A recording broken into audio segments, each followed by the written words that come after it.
Tanghalian time. Kakain na po ang mga person. Dalawa lang po kami dito.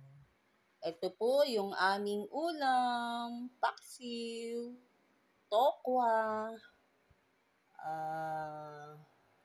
may itlog na pichay, at saka piniritong baboy. Ayan po.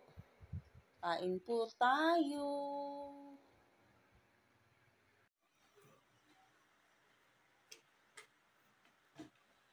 Tanghalian.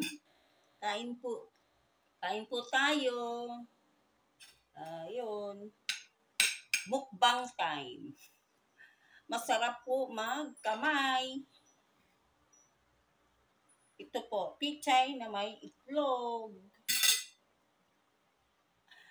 Kain po tayo. Sarap. Paksiw na isda.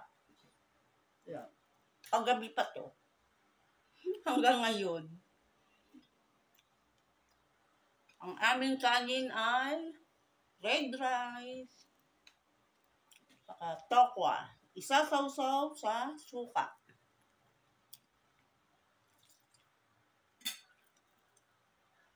Pritong baboy. Sasawsaw sa suka.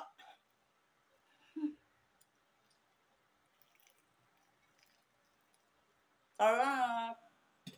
Kain po tayo. Magkakamay.